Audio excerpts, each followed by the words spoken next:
Welcome to an exploration of one of the 20th century's most controversial psychological phenomena, thought reform, or what is often called brainwashing.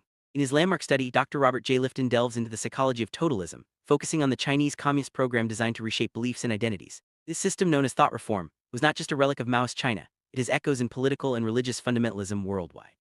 Lifton's work uncovers how charismatic leaders, manipulation, and systematic psychological pressure can transform ordinary people, sometimes with devastating consequences. As we journey through his research, we'll see how these methods have influenced not only China, but also the global understanding of ideological control and personal autonomy. Let's begin by understanding what brainwashing really means and why it remains a topic of urgent relevance today.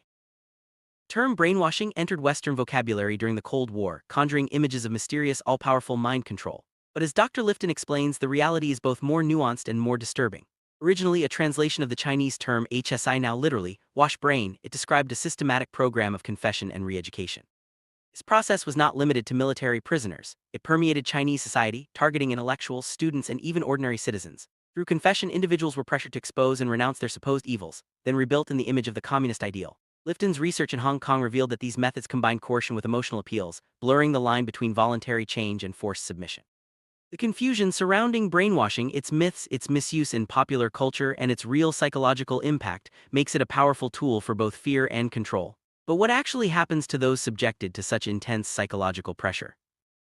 Truly grasp the psychological toll of thought reform, consider the harrowing experience of Dr. Charles Vincent, French physician imprisoned in China for over 3 years. Upon arrest, Vincent was subjected to relentless interrogations, public denunciations, and physical restraints. His cellmates, themselves products of reform, pressured him to confess to crimes he did not commit.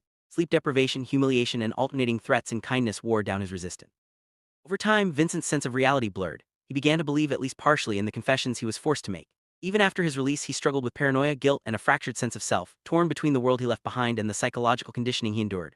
Lifton's detailed interviews reveal how thought reform can fundamentally alter identity, leaving deep scars long after physical freedom is regained.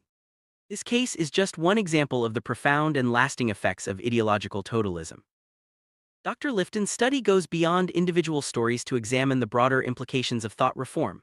He draws parallels between Chinese methods and other forms of ideological control, from Nazi Germany's biomedical vision to modern cults and even aspects of Western society.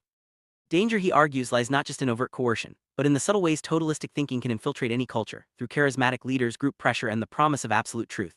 As technology and communication networks evolve, the potential for mass manipulation grows ever greater. Lifton urges us to cultivate what he calls species awareness, a recognition of our shared humanity and vulnerability to psychological influence.